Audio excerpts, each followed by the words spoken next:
गीता में अर्जुन को स्वयं भगवान कह रहे हैं कि उस परमेश्वर की शरण में जा, उसके लिए उन संतों के पास जा जो तत्वदर्शी हो। इसी प्रकार हजरत मोहम्मद को उनका अल्लाह कह रहा है कि कोई और पूर्ण परमात्मा है, उसको पाने के लिए उन तत्वदर्शी संत की तलाश कर।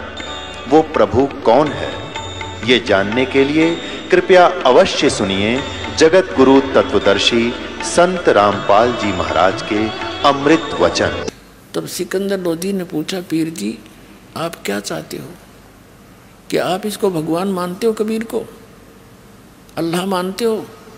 हमारे हजरत मोहम्मद जी ने एक गाय को जीवित कर दिया था, मेरे सामने कोई ये मुर्दा जीवित कर दे, मैं मान लूँगा ये अल्लाह की जात है। तो कबीर साहब ने कहा ठीक है भाई, कोई मुर्दा लिया शेख तकी, ला करता हूँ कोशिश, जो हो गया था। अब शेख तकी कहने लगा मैं कहाँ से लाऊं, कभी टाइम आएगा जब देखूंगा तुझे। इतने में वो टेंशन, वो तो उसको बनी हुई थी सिकंदर लोधी के। परमात्मा टेंशन नहीं देख सकता अपने बच्चे की। दरिया के किनारे खड़ी ये बातें हो रही थी। दरिया के अंदर वो बहता हुआ मुर्दा 12 साल के बालक का आ रहा था। सभी ने देखा कि वो मुर्दा आ गया, मुर्दा आ गया। कबीर साहब ने शेख तकी, कबीर साहब और सब जो अंगरक्षक थे राजा के, उनके साथ वहाँ गए हुए थे, वो सभी खड़े हो गए आगे भागकर। तब कबीर साहब ने कहा शेख तकी पहले तू कोशिश कर ले, कदे बाद में नंबर बनावे मैं भी कर दूँ। तो सभी ने कहा ठीक है पीर जी आप भी ट्राई करो। शेख तकी करेगा फूफा, वो आगे चला गया मुर्दा काफ़ी दूर। तब शेख तकी कहने लगा ये तो अपनी इज्जत बचाना चाहता था, मुझे लगा दिया इस पे हैं, ये चाहता था कि ये निकल जाए, तेरे सिर से बला टल जाएगी। मुर्दे कभी जीवित होते हैं, वो तो कभी कयामत के समय होगा। अब कबीर साहब ने कहा ठीक है, थक लिया तू। तब परमेश्वर ने जैसे मुर्दा यूं बह कर जा रहा था, ऐसे हाथ किया वापस, जैसे इंजन वाली नौका चलती है दरिया के विपरीत दिशा में भी चल पड़ती है, ऐसे मुर्दा वापस आ गया ऐसे, और वहाँ खड़ा हो गया। नीचे से लहरें जा रही हैं दरिया की, और वो बच्चा ऐसे है। तब परमात्मा ने कहा कि हे आत्मा, कबीर हुक्म से जहाँ भी तू चली गई है वापस आके इस शरीर में प्रवेश कर। इतना ही कहा था परमात्मा ने। लड़का ऐसे ऐसे कंपने लगा, एकदम खड़ा होकर बाहर आया, दंडवत प्रणाम किया। बोलो सतगुरुदेव।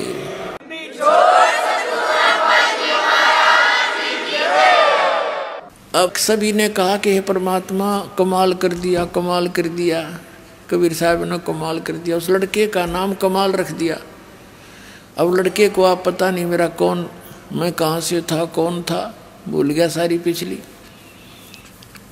तब परमात्मा ने उस बच्चे को अपने साथ रख लिया, अपने पुत्र के रूप में। कबीर साहब ने ना कोई विवाह किया था, कोई स्त्री नहीं थी उनकी। 2 बच्चों को, मुर्दों को जीवित किया था। एक तो ये कमाल नाम का था, एक कमाली उस शेख तकी की लड़की थी 12-13 वर्ष की, वो भी मर गई थी, मृत्यु को प्राप्त हो गई थी, कब्र में दबा रखा था। उस लड़के के जीवित होने के पर भी उसने संतोष नहीं हुआ शेख तकी ने। उसने सोचा ना बनी बात, ये तो और ज़्यादा महिमा होगी।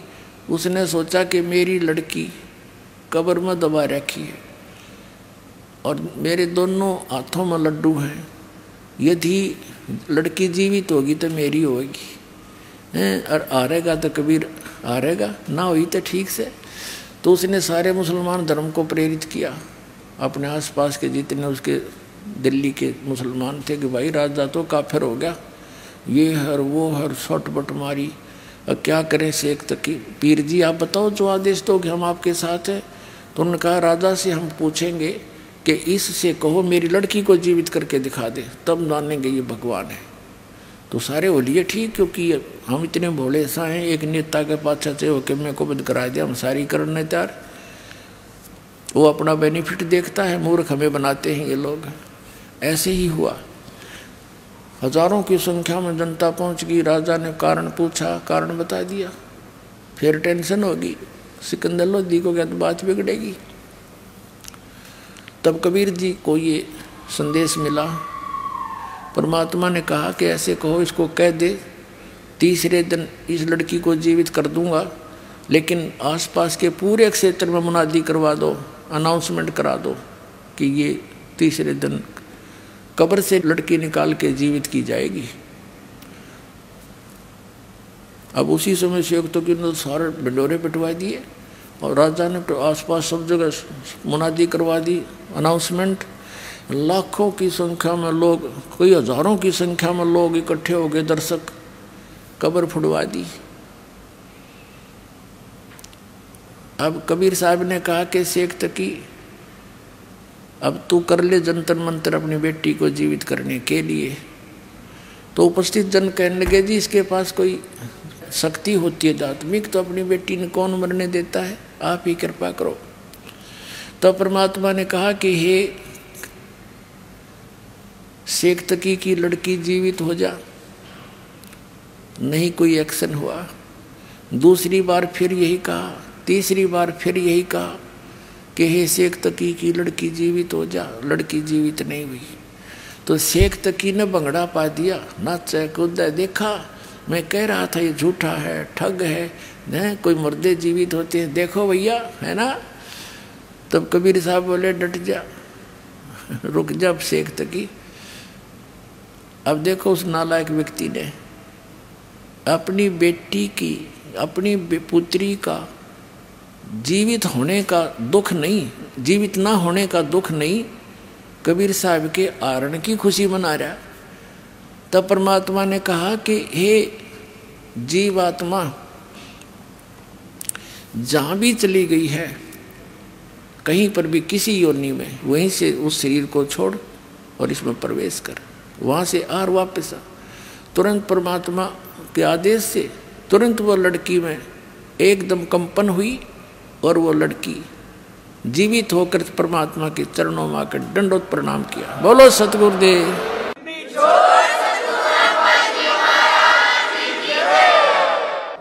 अब सब ने कहा कि हे भगवान, कमाल कर दिया, कमाल कर दिया। लड़की का नाम कमाली रख दिया। अब उस लड़की से कहा परमात्मा ने कि जा बेटी तेरे पिता के साथ। लड़की ने 1.5 घंटे तक प्रवचन किया परमात्मा के पावर से और कहा, पिताजी मेरे असली परम पिता मिल गए मुझे, तुम्हें माता च पिता तुम्हें, आप मिल गए मुझे। इस नकली पिता का और मेरा संस्कार समाप्त हो चुका था। आगे मैं दूसरी योनि में जाने की तैयारी कर रही थी, पशु पक्षियों की, और ये परमात्मा मेरे वहाँ गए और मुझे वहाँ से छुटवा के लाए। ये लोगों, ये जनता वालों, ये भगवान हैं, ये अल्लाह हैं, अल्लाहु अकबर तुम्हारे सामने खड़े हैं। मैंने पहले इससे आज से तीसरे जन्म में, चौथे जन्म में मैंने परमात्मा की शरण ग्रहण करी थी। 4 वर्ष तक वो भक्ति की थी जो इन्होंने मुझे मंत्र दिया था। फिर लोक लाज में आकर मैंने वह छोड़ दी थी। उसके कारण फिर मुझे 2 मनुष्य जीवन और मिले। ये मनुष्य जीवन मेरा इतना ही था, आगे मानव जीवन का संयोग मेरा नहीं बचा था। इस परमात्मा ने फिर दया करी मेरे पर। और लोगों, चरण पकड़ दो इसके। पुण्यात्माओं, कई हजारों की संख्या में इस चमत्कार को, इस लीला को देखकर कई हजारों की संख्या में उपस्थित लोगों ने कबीर परमात्मा से नाम लिया, उनके शिष्य हुए। तो ऐसे 64 लाख शिष्य हुए थे परमात्मा के। ऐसे उनकी महिमा को देखकर उनको सुख दिए दाता ने, क्योंकि वो तो हमारा पिता है और वो समर्थ है इस पूरे ब्रह्मांड में। उस वो परमात्मा एक जरा सी रजा करके और सबको, आपको सारे सुख दे सकता है। प्रसन्न हो जाता है। प्रसन्न आपने करना पड़ेगा, विधि बता दी। इस परमात्मा के अतिरिक्त आपके हृदय में अन्य उपासना की सपने में बात नहीं आनी चाहिए, तो युराजी होगा। जो पति भरता पति से राती, आन पुरुष निभावे, बस पीहर में सुरत प्रीतम में, ऐसे ध्यान लगावे। यानी अपने मालिक के अतिरिक्त किसी और में आस्था नहीं रखे, युग तब प्रसन्न होगा। तो प्रसंग चल रहा था, वहीं आते। अब वो लड़का कमाल परमात्मा के साथ रहा पुत्र रूप में। हम इसे नीच हैं। ये लड़का दरिया से बहता हुआ आया था, तब जीवित किया था कबीर भगवान ने। ये चित्र पहले दिखा नहीं पाए थे। हम इतने नालायक हो गए, हम भगवान को भी धोखा देते हैं। ये कमाल नाम का जो लड़का था, परमात्मा ने जीवित किया था, अपने बच्चे की तरह रखा। इसको वो अमृत ज्ञान दिया, भक्ति दी, इसका पालन पोषण किया। जब ये जवान हो गया 20-22 वर्ष का, तो फिर ये तो परमात्मा से डेली कथा सुना करता था। आम आदमी ने याद हो जाती है, तो उसको भी याद होगी। हम इसे भोले भाले हैं, यही हम मार खाते आए हैं। कहते हैं गुरु को तजय बजय जो आना, तापसुआ को फोकट ज्ञाना। अब क्या था, परमात्मा के सुने ज्ञान को, उन्हीं कथाओं को आप सुनाने लग गया। जवान वैसे था, अच्छी सुरीली आवाज़ थी, तो बहुत सी जो संगत थी वह परमात्मा को थोड़ा और कमाल को ज़्यादा चाहने लगी। परमात्मा तक ये बातें आई। उन्होंने सत्संग के माध्यम से बहुत बार कहा कि भाई गुरु को तजय बजय जो आना, तापसुआ को फोकट ज्ञाना। अपने गुरु के अतिरिक्त यदि आप किसी में आस्था रखते हो तो आपको उस पशु को कोई ज्ञान नहीं है, फोकट ज्ञान है उसका। और कहा करते थे कि ये कमाल तुम्हें क्या देगा, ये तो आप एक पुजारी है। इस तरह बहुत बार कहा, लेकिन हम इतने नालायक हैं। हमने यही किया था सतलोक में, जहाँ हमने मार खाई थी। भगवान कहा करते तुम निरंजन युग क्या देगा तुम्हें, इसकी क्रिया मत देखो, ये तपस्या करा करता था। लेकिन हम अंदर से उसको चाहते रहे। उधर से फिर हम इसके साथ यहाँ आगे देख क्या दुर्गति होगी हमारी। तो परमात्मा ने कमाल को भी धमकाया, भाई अपनी सीमा में रहा कर, ऐसा अच्छा नहीं लगता। अंत में क्या था कि वो कमाल फिर परमात्मा ने कई बार झटक दिया और वो वहाँ को परमात्मा को छोड़कर चला गया। उसने सोचा कि बहुत सी जनता तेरे साथ होगी है और ये सब तेरी महिमा करते हैं, नारा आश्रम जा बनाया। और बहुत सी संगत ये मूर्ख उसके साथ, उसके मीठी मीठी बातें माँ के उसके साथ हो लिए। अब बताओ वो एक नकली व्यक्ति क्या देगा उनको, भगवान छोड़कर उनके साथ लग लिए। ये लंबी अलग कहानी है, फिर बताऊंगा। तो वो कमाल नाम का पुत्र परमात्मा के साथ रहता था।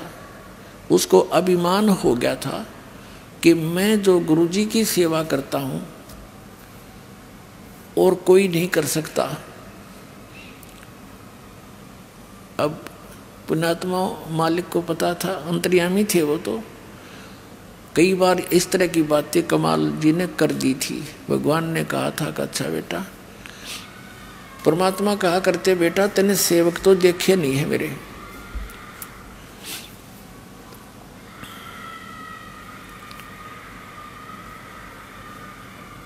देखिए भूत लाग रहे रोने।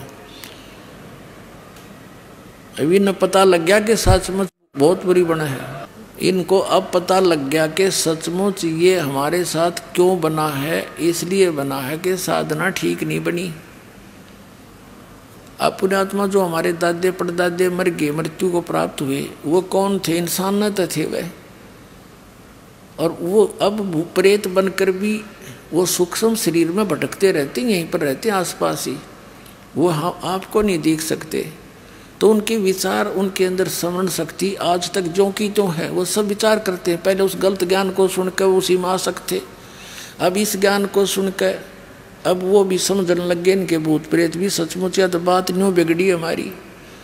एक भक्त कह रहा था जी, एक लड़के में एक भूत, उनके पितर आता था, पितर के हो, और वो कहने लगा तुम जा करके कर वहाँ उसमें चले जाओ बरवाला के अंदर और वहाँ नाम लो, ना थारी सारे की दुर्गति होगी। ये भूत भी समझने लग गए, अब तुम क्यों पीछे रहते हो, आप भी लगो इस लाइन पर। अब जो प्रसंग चल रहा है परमात्मा ने उस कमाल की फड़क निकालनी थी। जो मैंने आपको बताया कि वो छोड़कर चला गया, वो तो बहुत बाद की बातें हैं। पहले वो साथ रहता था और उसको इससे बात का भ्रम हो गया कि मैं सेवा कर रहा हूँ, भगवान की सेवा यू जीव कर सकता है जो सबका पालक, वो तो समर्थ है। सेवा दे रखी थी, कर्म बिगाड़ने नहीं चाहिए, बनाने चाहिए थे। उसको ये भ्रम हो गया था कि मेरे जैसा सेवक नहीं हो सकता कोई। जैसे अर्जुन को भ्रम हुआ था कि मेरे जैसा भक्त सेवक श्री कृष्ण जी आपका नहीं होगा कोई। उसकी फड़क निकालने के लिए कहाँ गए थे? मोरध्वज के घर पे। राजा मोरध्वज अपने पुत्र ताम्रध्वज को राज तिलक देने की खुशी में एक अनुष्ठान कर रहा था, तो वहाँ चले गए थे। तो उन्होंने वहाँ उनसे कंडीशन रखी थी कि मेरा शेर मनुष्य का मांस खाएगा। वह कथा आपने सुन रखी है। तो उसने फिर मोरध्वज ने और उसकी पत्नी ने अपने पुत्र ताम्रध्वज को आरे से चीर दिया था और 2 फाड़ कर दिए। वो भगवान श्री कृष्ण ने फिर जीवित कर दिया। अर्जुन की फड़क काटी थी कि भाई तूने क्या था, मेरे जैसा सेवक कोई ना, सेवक तो तूने देखे नहीं। अब देखो पुण्यात्माओं, इसी लीला को गाते गाते सुनते सुनते हम बहरे हो गए कि इस कारण से हमने उनको श्री कृष्ण को भगवान मान लिया। और वही श्री कृष्ण जी अपने भांजे अभिमन्यु को जीवित नहीं कर सका, जो महाभारत के युद्ध में मारा गया था। सुभद्रा के पुत्र थे अभिमन्यु, अर्जुन के पुत्र। पांडवों का कुल नाश हुआ था, सारा कुल पांडव रोए थे, सुभद्रा रोए थी और कृष्ण रोए बैठ के अपनी बहन के दुख में। श्री कृष्ण जीवित नहीं कर सका। तब धर्मदास ने पूछा था भगवान कबीर जी से, परमेश्वर जी से, कि ये क्या कारण था, फिर आप ही समाधान बताओ। परमात्मा ने कहा कि मोरध्वज के पुत्र ताम्रध्वज की आयु शेष थी, उसको मार के जीवित कर देना ये कोई बड़ी बात नहीं है। तो आम संत कर देता है, ऐसी बात है, जादूगर कर देता है। लेकिन अभिमन्यु की श्वास शेष नहीं थे, आयु शेष नहीं थी, इसलिए वो फेल हो गए। और परमात्मा कबीर जी ने उन दोनों बच्चों की आयु शेष नहीं थी, वो दोनों की बढ़ा दी। तो समर्थ कौन? समर्थ का शरणाग हो रंग होरी हो और कदे ना हो अकाज राम रंग होरी हो। तो इस तुलनात्मक तरीके से ही हम अपने भगवान की समर्थता से परिचित होंगे।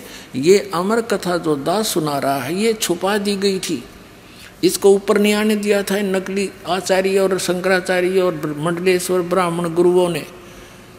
ये इन कृष्ण और राम की महिमा सुना सुना के बहरे कर दिया। जरो अमर हैं, सर्वेश्वर हैं, महेश्वर हैं। ये खुद कहते हैं हमारा नासवान, हम नासवान हैं, जन्म मृत्यु होती है। और इनकी कितनी दुर्गति देखो, अब कहाँ कहाँ कैसे अंत हुआ इनका।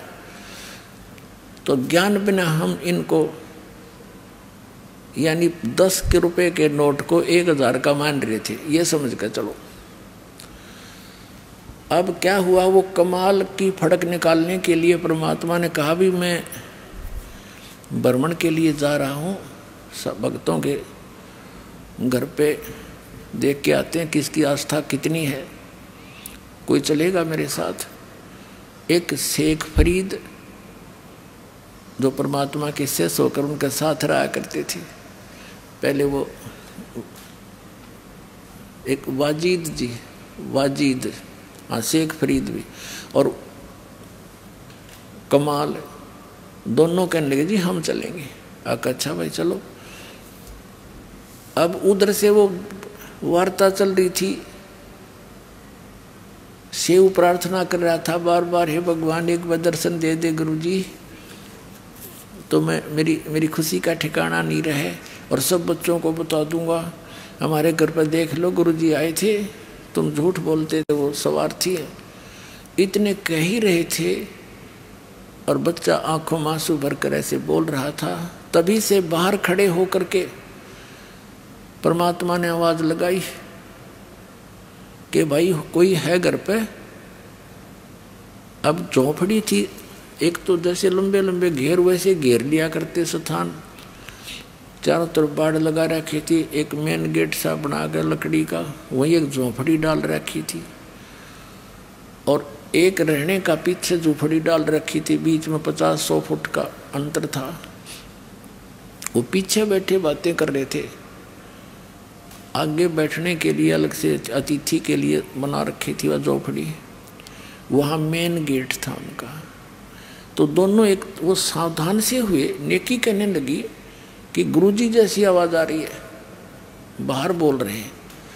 अब सम्मन कहने लगा गुरुजी यहाँ कैसे आएंगे, कैसे हो सकता, हम चर्चा कर रहे थे ना, इसलिए हमारे कानों में वही आवाज़ें गूंज रही हैं।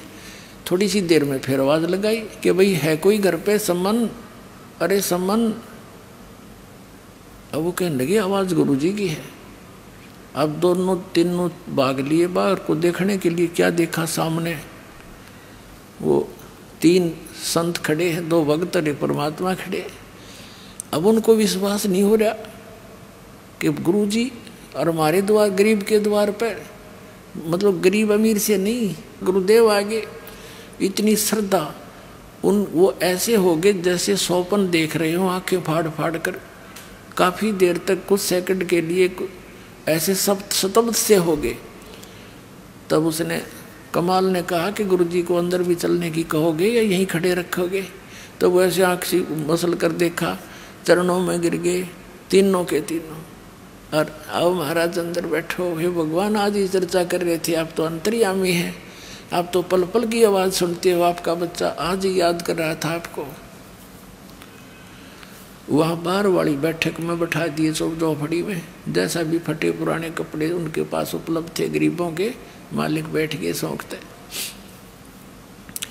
अब सम्मन ने जल करवाया, जल पानी पिलाया, चर्चा करते रहे। भगवान बड़ी दया करी, कैसे दया करी गरीब की झोंपड़ी पर, आप तो समर्थ हैं दाता, आज ही आपकी बच्चा आपको याद कर रहा था। ऐसे चर्चा चलती रही, काफ़ी देर भी समय बीत गया। फिर सम्मन ने कहा कि भगवान भोजन की सुनाओ। परमात्मा ने कहा भी रोटी खावांगे, भूख लग रही है, भोजन प्रसाद करेंगे। अब सम्मन आया घर पे अपनी पत्नी के पास और कहा गुरुजी भूख लगी है, पैदल चल कर आए, खाना बनाओ। अब नेकी कहने लगी कि घर पे तो आज आटा नहीं, 1 रोटी का भी आटा नहीं है। तो सम्मन ने कहा जाओ किसी से उधारा ले आओ, मांग ला उधारा। वो कहने लगी मैं पूरी आसपास जहाँ जहाँ भी मुझे आशा थी उनके पास मैं जा चुकी हूँ उधार मांगने के लिए, सब ने मना कर दिया। तो सम्मन कहने लगा कि ला तेरी ये चूंदड़ी जो ओढ़ रखी थी, चीर, ये तेरा कपड़ा, इसके गिरवे रखा हूँगा, मैं ले आता हूँ कहीं से। वो कहने लगी मैं इसको लेकर गई थी गिरवे रखने के लिए, ये फटी हुई है 1-2 जगह से, किसी ने नहीं ली। अब सम्मन बैठ गया कलेजा पकड़ के, कि भगवान आज क्या बनी। प्रथम बार परमात्मा आए और आज ये भूखे जाओगे। हे भगवान इस पापी को ऐसे दारिद्र में जन्म दिया, मैं अपने भगवान को भोजन नहीं करा सकता। न रोए बुरी तरह। नेकी ने कहा कि ऐसे नहीं, मेरी बात सुनो, आप ऐसे करो, अब तो कह दो गुरुदेव को कि भगवान सुबह भोजन करवावांगे, ये अंतर्यामी है, सारी जान जाते हैं, संत संकेत समझते हैं, और सुबह भोजन करावांगे। तो सम्मन कहने लगा सुबह कहाँ से लाएंगे। तो नेकी ने कहा कि रात ने तुम चोरी कर लाइयो। अब प्रतिदिन वो लड़का सुना करता था प्रवचन कि भी जो चोरी करते हैं उनका नाश होया करे। और उस दिन माँ के मुंह से ये बात सुनकर वो स्तब्ध रह गया। कहने लगा माता चोरी करने वालों का तो विनाश होता है, वो कभी उभरते नहीं, सतगुरु बताते रहते हैं। राजा आप हमें क्या सलाह दे रहे हो। तब नेकी ने बताया बेटा ये नगरी वाले पैसे वाले घने हैं और जहाँ माया घनी है उनका सिर फिर जाया करे, ये कुदरती बात है। कबीर साहब कहते हैं टोटे में भक्ति करे सोए सही सपूत, ये मायाधारी मस्करे ना जाने कितने जालिए ऊते। तो बेटा ये जो हम इनको कथा सुनाते थे कि हमारे गुरुजी ऐसे कर देते हैं, हमारे गुरुजी ऐसे कर देते हैं, तो आज मैं जिस भी घर से आटा मांगने गई, ये कह करके हमारे गुरुजी आए हैं आटा दे दो उधारा, उन्होंने आटा ना दे करके व्यंग कसे मेरे पर कि आज तो तुम्हारे घर पे तुम्हारे भगवान आ रहे हैं, फिर तुमने के मांगने की जरूरत है, वो तो घर भर देंगे तुम्हारा।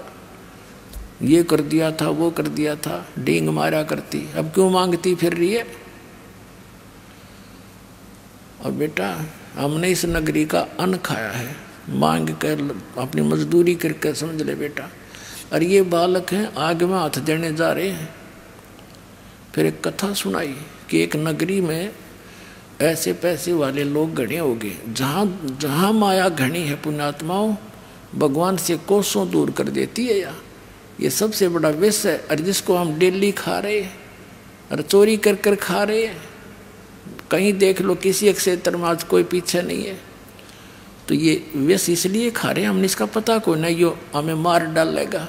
अब इस ज्ञान से पता चलेगा कि इसकी तो आवश्यकता नहीं बकवादों की। भक्ति के लिए तो सबसे बड़ा दुश्मन है, और आपको भगवान देगा जो आवश्यकता होगी, समर्थ आपके साथ है, वो देगा जो आपके विष का काम ना करेगी। तो उसने कहा उस नगरी के लोग इतने पैसे के कारण इतना अभिमान था उनमें, साधु संतों का आदर सत्कार भी त्याग दिया था। एक सिद्ध पुरुष था, उसके साथ एक 15-16 वर्ष का उसका कोई शिष्य था। उस नगर के बाहर जंगल में आके वो रुक के लड़के को कहा, बेटा जा भिक्षा मांग ला। अब वो भिक्षा मांगने गया तो उस नगरी में जिसके पास भी जावे सभी सेठ लोग थे। वो मजाक करते हैं कि तुम मस्टंडे हमारे यहाँ पल्लेदारी कर ले, मांगते फिरते हो, करके नहीं खाया जाता। किसी ने कुछ नहीं दिया, लड़का वापस आ गया और सारी कथा गुरुदेव को बता दी। अब गुरुदेव ने कहा, बेटा कल फिर जा तू एक बार। वो अगले दिन फिर गया, सब ने वही जवाब दिया। लेकिन वो वापस आ रहा था, तब एक कुम्हारी ने देखा, कुम्हारी थी गरीब सी कुम्हार, उसका पति मर चुका था, 3-4 बच्चे थे उसके लड़के। उसका भारवाही मकान था, गांव से काफ़ी दूर, थोड़े से फैसले पर होता था। तो उसने देखा कि बालक काल भी भूखा गया। उसको पता था कि ये लोग कुछ नहीं देंगे इनको, शायद ये किसी का आदर करना नहीं जानते, इनका सिर घूम रहा है। उसने एक माँ की दृष्टिकोण से देखा कि मेरा बालक होता और 2 दिन भूखा सोता, कैसे जीवन व्यतीत करता। तो उसने कहा, महाराज आप कल भी आए थे, खाली गए, आज भी खाली जा रहे हो। कहा, माई खाली जा रहा हूँ। उसने कहा कि मैं कुम्हारी हूँ और ये कुछ आटा ले जा। रोटी बना रखी थी उसने, आटा को तो आटा दूँ, रोटी को तो रोटी दूँ, और ये ले जाओ और आपके गुरुजी को बता दियो कि कुम्हारी के घर से प्राप्त है। क्योंकि कई ऐसे संत होते थे जो छोटी जाति वालों का नहीं खाते थे, तो कहीं मेरे को और बद्दुआ ना दे दे, बेटा बता देना महाराज। कहा, अच्छा माई। वो ले गया भोजन, अपने गुरुजी से बता दिया। गुरुजी ये नगर तो कति निकम्मे आदमियों का बड़ा बड़ा है, और जानबूझकर बकवास कर रहे हैं कि तुम मांगते फिरते हो, करके क्यों नहीं खाते, कुछ ये कर लो। ऐसे ऐसे एक माई ने आटा दिया, ये भोजन दिया है, और उसने ऐसे ऐसे बताया है। वो साधु कहने लगा, बेटा तू खा ले, मैं तो खाऊंगी। बाकी ऐसे कर, उस माई ने कह दे कि आज शाम तक अपने सामान में बटोर कर सारे यहाँ से निकल जा, और किसी को बतावा नहीं। और उस लड़की को बता देना कि आज रात ने यो नगर नहीं रहेगा। और साधु संतों की उनसे वो परिचित थी। भगत ने जाकर बता दिया कि माई ऐसे ऐसे गुरुजी का आदेश है, मेरे गुरुजी जो कह देते हो सच्ची होया करे, तू निकल जाए यहाँ से। और ये कहा, चाह तू रात में बस चली जाएगी ना, और तुझे शाम हो जा, वहीं रुक जाना, वहीं बस जाएगी। तो वहाँ से वो चल पड़ी, अपने गधे पर सारा सामान लाद कर चली गई। 8-10 किलोमीटर जाकर रात होगी, वहीं रुकेगी। उधर से रात्रि में ऐसा भूकंप का व्यवस्था हुई, पूरा नगर नाश हो गया, कोई नहीं बचा उसमें एक जीव भी, सारा मर गया। और वो लड़की जहाँ बैठी थी आसपास के लोगों को पता चला, वहाँ पहुँचे, उसने सारी कहानी बताई, ऐसे ऐसे साधु संतों के साथ इन्होंने बदतमीजी की थी और मुझे ये कह दिया था तू चली जा। तो गांव के आसपास के व्यक्तियों ने उसको वहीं कह दिया, बहन तू यहीं रह। उसका मकान झोंपड़ी झापड़ी डलवा दी, घनी ज़मीन दे दी, वो उड़े बस गई। अब उस लड़की ने बताया, वो गांव बना हुआ बताते हैं उसके नाम से। अब वो नेकी बता रही है कि बेटा इन गेला नो बनेगी, ये परमात्मा तो कुछ कह को नहीं, ये तो चले जाएंगे भूखे पैसे, लेकिन यू काल फिर इनको, ये बच्चे सारे भगवान के हैं और काल को दाव लग जाएगा, नुक्ता मिल जाएगा इनका नाश करने का। अपने आत्मा जैसे प्रधानमंत्री का कोई निकम्मा डले मार दे, प्रधानमंत्री कुछ ना कहे उनको, लेकिन पुलिस वाले उसकी बाँह पकड़ के ऐसा संवारेंगे, याद रखेगा। तो इसी प्रकार कबीर साहब तो ये हमारे भगवान हैं, ये तो नहीं दुख देंगे, लेकिन काल फिर उनको बख्शा नहीं, क्योंकि इस डर से कि इस मालिक को इन्होंने ऐसे कैसे कह दिया, तो इसलिए ये सब खत्म हो जाएंगे बेटा। एक नियम है यहाँ का, अब तुम देख लो, लेकिन उस चोरी किए हुए धन को हम दान करेंगे, हम छुएंगे नहीं बेटा।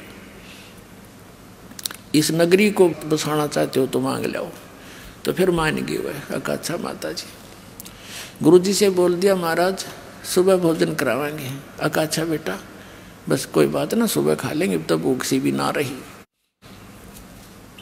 अब कहने का भाव ये है कि दोनों पिता पुत्र चोरी करने चल पड़े।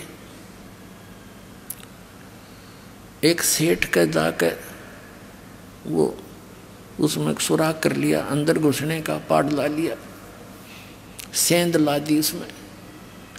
अब लड़का कहने लगा पिताजी आप बाहर खड़े रहो, मैं जाऊंगा अंदर, और मैं पकड़ा भी गया तो लोग मुझे बालक करके छोड़ देंगे, आप पकड़े गए तो इस सेठ का यहाँ के नवाब तक नाता है, आपको बहुत भयंकर सजा दिला देगा। सम्मन बोला बेटा और तू तेरे को ये सजा दे दी तो मैं कैसे जीऊँगा ना, मैं जाऊँगा, मैं तो मर जाऊँगा, पर तू मैं आटा फेंक दूँगा, तू लेकर भाग जाना। तो सम्मन से वो नहीं मानना कि ना पिताजी मैं मेरे रहते तुम कैसे जाओगे, ऐसे कहते कहते अंदर घुस गया। सम्मन ने कहा बेटा थोड़ा सा लाना, 3 सेर, इससे ज़्यादा नहीं। अब लड़के ने अपनी फटी पुरानी चद्दर में आटा अंदाजा सा डाल लिया, 3 सेर, और बांध के गांठ चालन लग गया, बढ़िया जाग गया, वहीं सोया था। अब वो निकलन लग गया, उस सुराख के अंदर से पीछे पैर पकड़ के घसीट लिया, और इतने वो लड़का उस आटे को फेंक गया बाहर को। अब सेठ जी ने देखा, अरे तुम भगत को आओ और चोरी करो, देख पाटेगी ना पोल तुम्हारी। तब उसने कहा लाला जी जोर तक क्यों बोल रहे हैं, 3 सेर आटा लिया मैंने, हमारे गुरुजी आ रहे थे, हमारे को किसी ने मांगा दिया नहीं, तेरा उधारा दे देंगे। और अच्छा वो गुरुजी चोरी कराते हैं, और तेरे की पता चला इसकी जड़ का, वो चोरी कराने आते हैं। अब सेऊ ने सोची देख अब यह और बात बिगड़ गई, गुरुजी को भी सजा दिवाऊंगे तो बड़े नकम्मे आदमी भाई। उधर से फिर सम्मन लेकर आटे को गया। नेकी ने पूछा पुत्र कहाँ है, उसने बताया कि वो तो लाला जी ने पकड़ लिया और बांध दिया खंभ के। अब नेकी ने क्या सोचा कि देख कैसा जुल्म होगा गुरुजी के साथ, लोग लड़के ने पहचानेंगे कि ये सम्मन का लड़का है, और फिर यहाँ आएंगे न्यो कहेंगे ये इनके गुरुजी चोरी कराते हैं। तो वो क्या कहने लगी कि तू वापस जा और ये चक्कू ले जा, लंबा सा करद थी इतनी लंबी हो रही है वृक्ष काटने की। नो बोली जाकर लड़के का सिर काट लिया, एक बात बाहर करने के बहाने बाहर गर्दन निकलवा लिए और सिर काट लिए। फिर सेठ इस बालक ने घर नहीं रखे, घर पे छाण मना होगा किसी का, किसका सही सिर किसका है ये सब, और लाला जी घर रखे को ना कि मर्डर का केस लगेगा उस पर, तो ऐसे कर दे। वो लेकर कर दो वापस चला। उधर से उस लड़के के मन में यह प्रेरणा कि तो जुल्म होगा, कल गुरुजी को तो सजा दिलाएंगे निकम्मे, और इस कारण से हम बच सकते हैं। तब सम्मन आया और कहा सेऊ बेटा एक जरूरी बात है, तेरे कान में बताऊंगा। गर्दन बाहर निकाल ले एक बार, लाला जी से प्रार्थना करके। अब सेऊ ने कहा, लाला जी बाहर मेरा पिता खड़ा है, कोई जरूरी काम बतावे और मुझे एक बार बात कर लेने दे। सेठ बोला तू भाग जाएगा? अक नहीं, कसम मुझे मेरे रस्सा ढीला कर दे, पैर पग बांध के और फिर भाजूंगा नहीं, सिर्फ बात करूँगा। सेठ जी ने सोचा ले कर लेने दे बात, ढीला रस्सा कर दिया। उसे उन्हें बाहर सिर निकाला। अब पिताजी था हाथ पाछे का पीछे रह गया, छुपा रखी थी वह छुरी, करद छुपा रखी थी काटने की, नहीं हाथ उठा आगे को। कुछ देर के लिए सतब्द सा हो गया। तब सेव ने कहा कि पिताजी मेरी गर्दन काट ले, और लाला जी तो गलत बोल रहा है, गुरु जी के साथ आपत्ति कर देगा। अब सम्मन और कोई यहाँ तक कह दिया कि अगर तू मेरा बाप है ना तो मेरी गर्दन काट ले, नहीं तू मेरा बाप नहीं है। इतना कहते उस सम्मन में भी जोश आ गया। बस एकदम तैस में आकर लड़के का सिर काट के और चोटी तो पकड़ ले गया। अब लाला जी ने देखा पापा छन घसीटा तो सिर नहीं उसका, वो डर गया। अब तेरा भी 302 का मुकदमा बनेगा। अब उसने घसीट कर उस लड़के की लाश को रातों रात जंगल में बाहर जाके, एक पजावा होता था, पजावा ये कुम्हार लोग पहले ईंटें बनाते थे, उसके ऊपर चारों तरफ वो खड्डे से होते थे मिट्टी खोदने के, उसमें डालाया। अब जब वो संबंध सिर लेकर घर पे आया, नेकी ने कहा कि कर ले, कहाँ ठीक है, रख दे इसको अलमारी में रख दे और वापस जा। नेकी बोली वापस जा, लाला जी उस लाश को घर नहीं रखेगा, वो किधर बाहर घेर का होगा। और उसकी घसीट देख कर, उसकी लकीर देख कर, लाइन देख कर जाना तो चिन्ह के साथ साथ उसने जाकर देखा, सचमुच लाला जी तो घसीट कर ले जा रहा था। कच्चे रास्ते होते थे पहले। लाला जी तो आके घेर के डाल के उसको, और अपना जो सुराख था उसको बंद करके, और उस पर रेत रात छड़क के ऐसा कर दिया जैसे कुछ नहीं हुआ था। बैठ के भीतर वो उसको लड़के की शव को उठा लिया रातों रात। ऐसे सारे प्रोसेस में उनको सुबह हो गया, यानी घंटा 1.5 घंटा रह गया सूर्य उदय होने में, घंटा का। वो लड़का ला के शव डाल दिया कोठे में पिछली साइड में, और ऊपर फटे पुराने कपड़े डाल दिए, और अलमारी में सिर रखा था लड़के का, कपड़े में लपेट के। अब नेकी बोली मैं खाना बनाती हूँ, गुरु जी को कह दो जी भूख लाग रही होगी आपको, भोजन खा लो, और भोजन खा के चले जाएंगे, जनता किसी ने पता नहीं लगेगा। अब क्या हुआ, भोजन बना दिया, सम्मन ने प्रार्थना करी, 3 पात्रों में डाल दिया। 3 जने थे, परमात्मा थे, 2 उसके सेवक थे उनके, और बैठ के जैसा भी बोरी बारी थी आसन डाल दिया। परमात्मा ने कहा बेटा इनको 6 जगह कर दो, सारे बैठ के इकट्ठा खावांगे। अब सम्मन ने सोची अब बात खुलेगी, गुरुजी को पता लग गया तो ये रोटी नहीं खाएंगे, घर पर लाश और खाना कैसे खाएंगे, ये तो बहुत बुंडी बनी भाई, हम तो फिर अधूरे रह गए, भोजन नहीं करवा सके परमात्मा को। अब उसने क्या किया, 5 में डाल दिया, 5 में, और बैठ के परमात्मा ने कहा एक और, इसी को 1 में और बनाओ, इसी में से 5 बनाओ, 6 बना दो।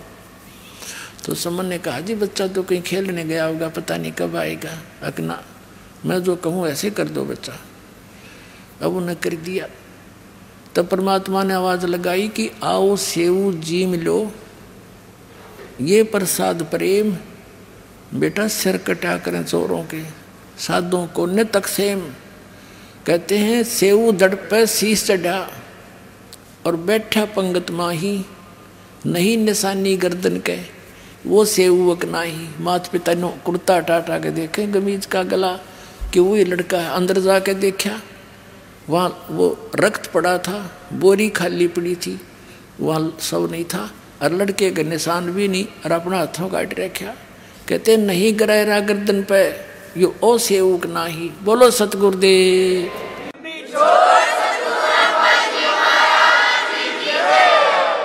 कहते हैं कबीर साहब, गरीबदास साहब जी लिखते हैं कि 56 भोग दिए धनी ने और करे सम्मन के ठाठ, 1 नंबर का सेठ बना दिया उसी जीवन में परमात्मा ने।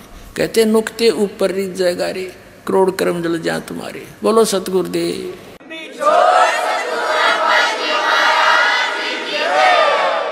अब सम्मन के मन में ऐसी चोट लग गई कि हे भगवान, जब मेरे धन होता मन पुत्र नहीं काटना पड़ता।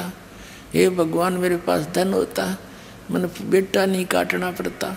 उसके बाद एक सदमा सा हो गया, तो परमात्मा ने उस कारण से उसको धन दे दिया। और साथ में ये भी कहते रहते थे, बेटा यो धन अच्छी चीज़ नहीं, नेकी और सेव। उनके तो बात आ गई समझ में। उन्होंने तो उस धन का की तरफ ध्यान नहीं रखा, अपना मोक्ष चाहा। वो दोनों तो मुक्त हो गए। अब सम्मन के रहेगी कसरवा। अगले जन्म में फिर वो 9 शेरवा का बादशाह बनाया, राजा बना अगले जन्म में। उससे अगले जन्म में फिर अब्राहिम सुल्तान अधम बलख बुखारे का राजा बना। फिर जाके परमात्मा ने फिर वह हंस पकड़ा। अरे नकम्मे, मैं कितना ज्ञान दिया करता, तो फिर वहीं का वहीं रह गया। तो पुण्यात्माओं, इन सारी कथाओं को, ये कोई डूम बाट के गीत नहीं, ये परमात्मा के चरित्र हैं। इनको सुनने से भी पुण्य होता है, इनके अनुसार आचरण करने से लाभ होगा। अब हम आते हैं उस प्रसंग पर। तो वो प्रसंग बीच में आ गया था कि भगवान पर विश्वास करने से नुक्ते ऊपर रिझ जाएगा रे, करोड़ कर्म जल जाए तुम्हारे। इस जन्म में आपने सारा सुख भी देगा और मोक्ष भी देगा, पर इस माया को दुरुपयोग, इसके ऊपर आसक्त ना हो जाना, नया लेकर डूब जाएगी आपको। आइए अब हम उन श्रद्धालुओं के अनुभव जानते हैं जो जगत गुरु तत्वदर्शी संत रामपाल जी महाराज जी से दीक्षा प्राप्त कर चुके हैं तथा उनके द्वारा बताए गए भक्ति मार्ग पर चल रहे हैं। नमस्कार जी। सत साहिब जी। क्या नाम है बहन जी आपका? बाला है जी। संत रामपाल जी महाराज से नाम दीक्षा आपने कब ली? 2014 में भी। बहन जी आप कहाँ के रहने वाले हैं? कैथल के। संत रामपाल जी महाराज से नाम दीक्षा लेने से पहले क्या आप कोई भक्ति साधना करते थे? हाँ जी करते थे। राधा स्वामी व्यास डेरे से नामदान ले रखा था 1995 में, और हम बहुत सेवा करते थे जी। महीने में 4-4, 5-5 बार जाते थे। जैसे महीने में 4 बार सत्संग होता तो 4 बार ही जाते थे। आगे पंडाल में सेवा ली हुई थी, बहुत सेवा करी हमने। जैसे मंड की सेवा भी करी और नर्सरी की सेवा भी करी, पंडाल में भी की और ऐसे ही सड़कों पे भी की। बहुत ज़्यादा सेवा की जी। कोई ऐसा भंडारा नहीं हम छोड़ते थे भी जहाँ सेवा पे ना जाएं। परोर में भी जाते थे, छतरपुर में भी जाते थे, जहाँ पे भी भंडारा होता था हम वहीं जाते थे। कोई भी ऐसी चीज़ नहीं हमने छोड़ी भाई जो हम ना जाएं। 2.5 घंटे हम बैठ के चौंकड़ी मार के भक्ति करते थे, बिल्कुल ऐसे कमर लगा के। इतनी भक्ति करते थे कि गोडों में ही दर्द हो गया, मेरे गोडे जुड़ गए बिल्कुल। गोडों से इतना दर्द हो गया कि मैं चल नहीं पाती थी, क्योंकि हमें बताया जाता था कि 2.5 घंटे सुबह बैठ के 2:30 बजे सिमरन करना है। 2.5 घंटे करना है बैठ के, और जितना भी हो सके दिन में भी करना है, पूरा आंखें बंद करके। इतनी आंखें बंद करके बैठते हम 2.5 घंटे, उठ के नहा के धो के। कभी भी कुछ भी हमें नहीं दिखा, कभी भी कोई चीज़ के दर्शन नहीं हुए। हमें कहते थे कि दर्शन होंगे, क्या दर्शन होते थे?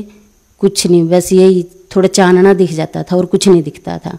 कोई आवाज़ नहीं आती थी, कोई कुछ भी नहीं आता था। वो कहते थे धुन सुनेगी तुम्हें, कभी भी धुन नहीं सुनी हमें 18 साल में। तो आपने राधा स्वामी डेरा ब्यास की कितने सालों तक भक्ति की? हमने 18 साल की जी। बहन जी आपने बताया कि आपने राधा स्वामी डेरा ब्यास से जो भक्ति साधना ली, उस भक्ति साधना को आपने 18 साल तक किया।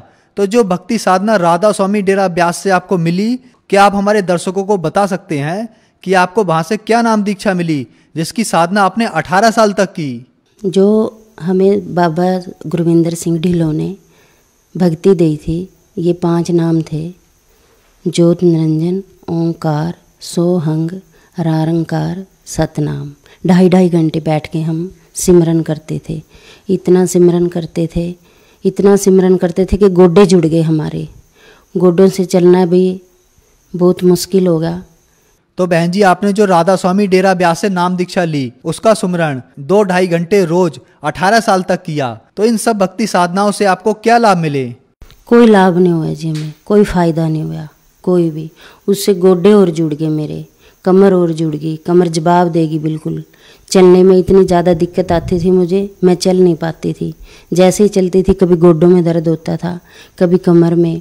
और इतनी ज़्यादा भक्ति करते थे, इतनी ज़्यादा सेवा करते थे। अस्पताल की 10-10 दिन की सेवा जाते थे हम, जो स्टेशन पे है। कभी अंदर, कभी आई कैंप लगते थे तब जाते थे, कभी वैसे सेवा आती थी तब जाते थे।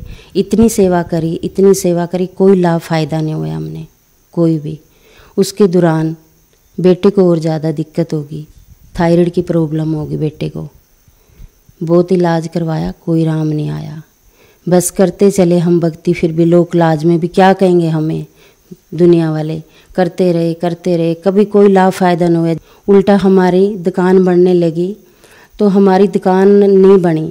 दुकान बनने के बजाय कमेटी वालों ने हमारे ऊपर ही केस डाल दिया, और जितना भी मटेरियल था सारा उठा के ले गए, कुछ नहीं छोड़ा हमारे पास।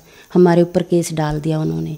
हमने फिर बाबा जी से अरदास करी कि बाबा जी हमारे साथ ऐसे से बन गया। बाबा जी ने बोला, बेटा ये तो तुम्हारे कर्मों का ही है, कर्मों का है, ये तो तुमने भुगतना ही पड़ेगा। हम बहुत साल केस लड़े, बहुत साल। वो केस हमारा बीच में ही छूट गया, और ना ही हमारी दुकानें बन पाई, बीच में ही दुकानें रह गई, बीच में ही हमारा केस लटक गया, और इतना पैसा लगा, कोई भी क्लियर काम नहीं हुआ। फिर भी हम भक्ति करते रहे।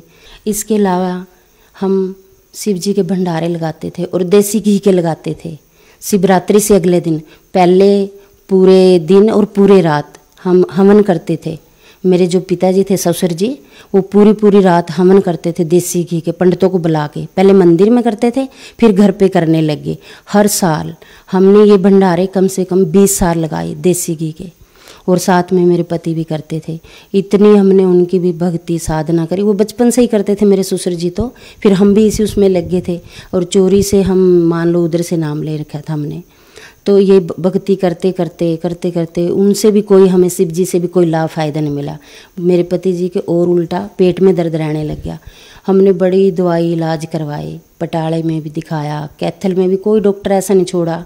अल्ट्रासाउंड, MRI, हर चीज़, एक्सरे और टेस्टों का तो कोई घाटा ही नहीं भगत जी। सब जगह दिखाया, कोई राम नहीं आया उनको।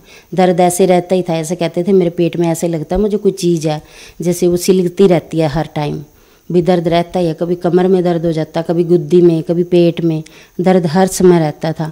तो हम तो पूरा परिवार भगत जी कई दिन व्रत भी रहते थे।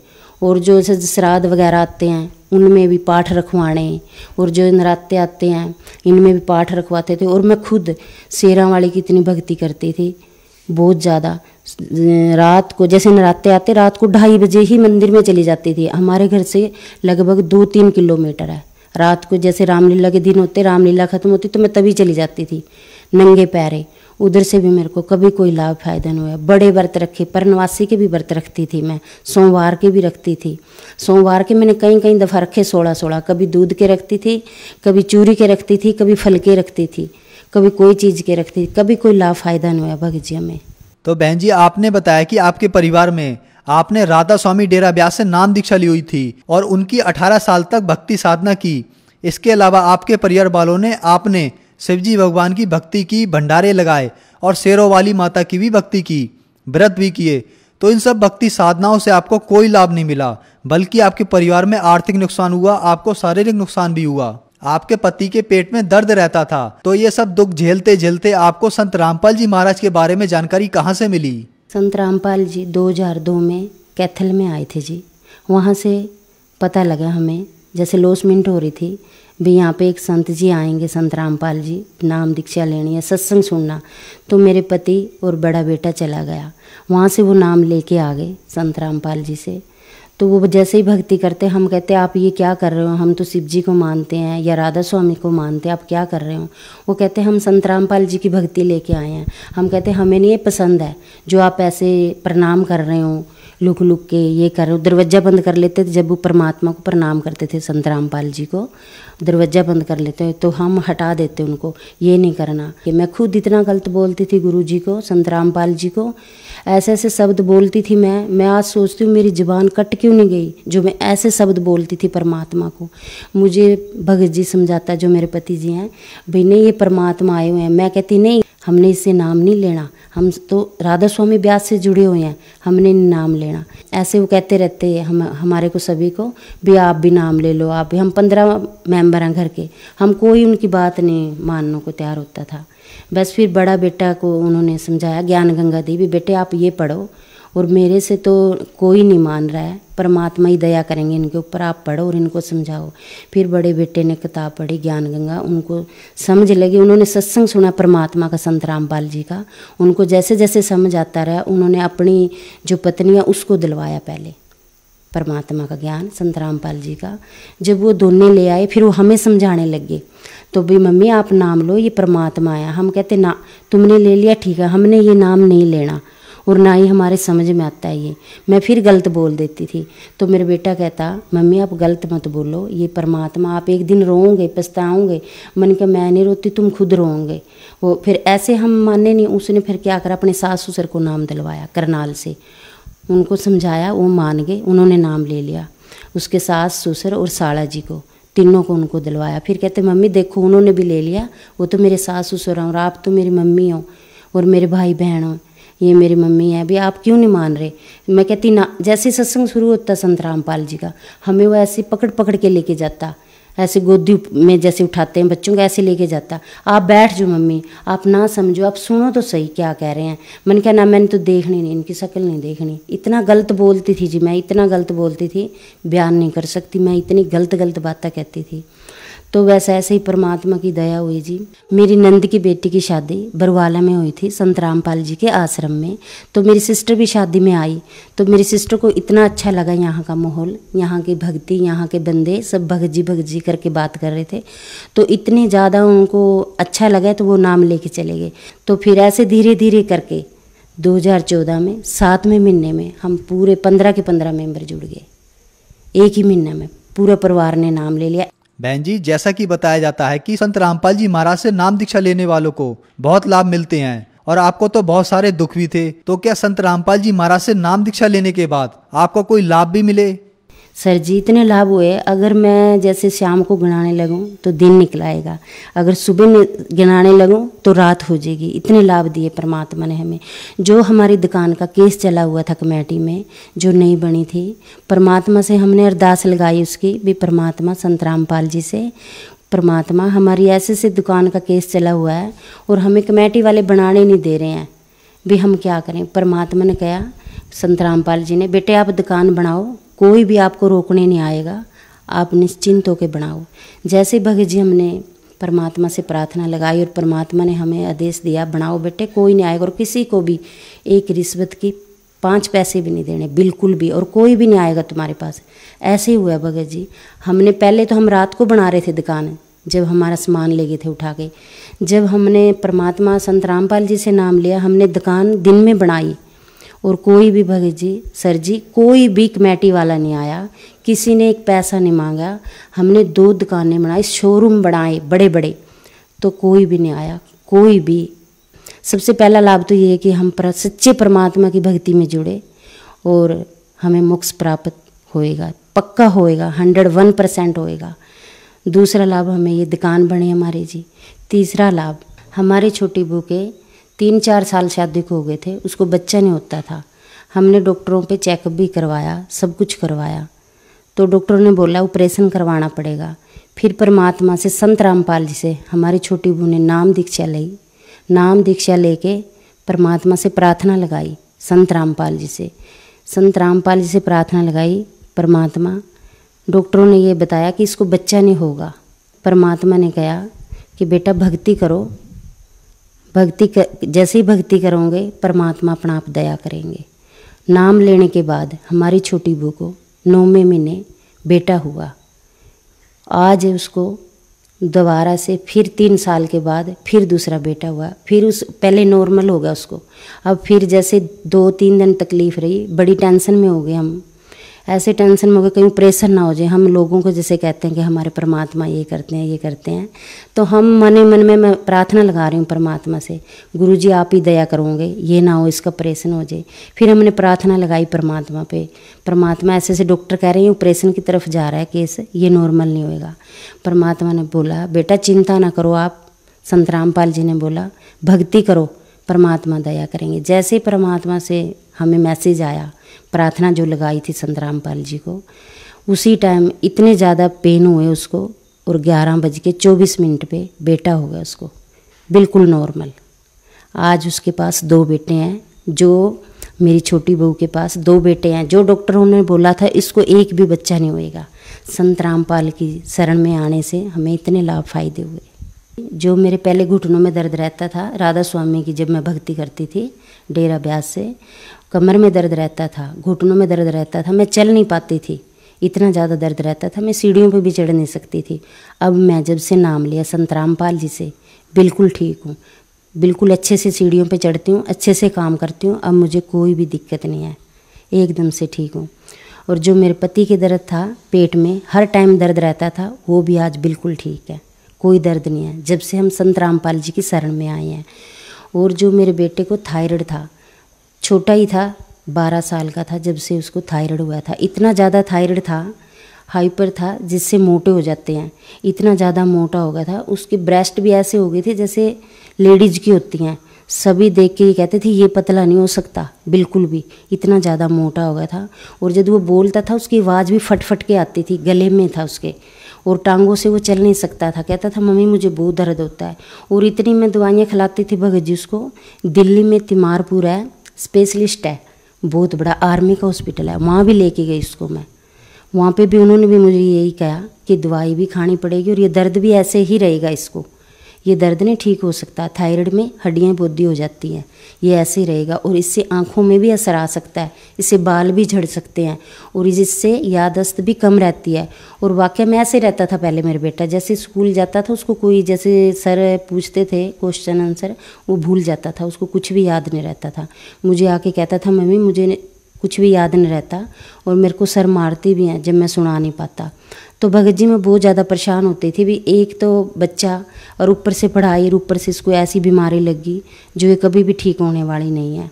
जब से हम संत रामपाल जी महाराज की शरण में गए, मेरा बेटा बिल्कुल ठीक है, और पहले उसकी हाइट भी नहीं बढ़ती थी, आज मेरा बेटा 6 फुट का है, इतनी हाइट बढ़ गई और बिल्कुल सही शरीर है, कोई भी दिक्कत नहीं आज उसको, कोई पाँव में दर्द नहीं है, कोई भी पढ़ाई में इतना अच्छा है।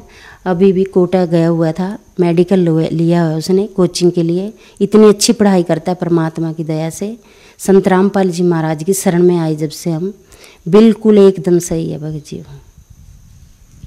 तो बहन जी आपने बताया कि संत रामपाल जी महाराज से नाम दीक्षा लेने के बाद आपके पूरे परिवार में बहुत से लाभ प्राप्त हुए, जबकि राधा स्वामी सत्संग डेरा ब्यास से जब आप जुड़े हुए थे तो आपके परिवार में दुखों का पहाड़ टूट गया था, और राधा स्वामी डेरा ब्यास से जुड़े हुए श्रद्धालु भी आपको जरूर सुन रहे होंगे, तो आप उन सबको क्या संदेश देना चाहेंगे? राधा स्वामी में जो भी जुड़े हुए हैं मेरे भाई बहन, मेरे साथ के भी बहुत हैं जी, मैं उनको कहती हूँ जो भी राधा स्वामी ब्यास में जुड़ा हुआ है वो संत रामपाल जी महाराज की शरण में आओ और आके भक्ति करो। पूर्ण परमात्मा संत रामपाल जी महाराज के चोले में आए हो कबीर साहब, पूर्ण परमात्मा है, समर्थ भगवान है, आप जल्दी से जल्दी इनकी शरण में आओ और अपना मोक्ष करवाओ। बहन जी संत रामपाल जी महाराज की शरण में कोई आना चाहे तो कैसे आ सकता है? संत रामपाल जी महाराज की शरण में अगर कोई आना चाहे बहुत ही आसान है जी। संत रामपाल जी महाराज के सत्संग चलते हैं चैनलों में, कई चैनलों पे सत्संग आते हैं टीवी पे, उन चैनलों पे नीचे पट्टी चलती है कि उन पे नंबर आते हैं, फ़ोन नंबर, उनके ऊपर फ़ोन नंबरों पे फ़ोन करो और वो जो भी पास में नामदान केंद्र है नज़दीकी का पता बताएंगे, वहाँ से जाके नामदान लो। धन्यवाद जी। सत साहिब जी।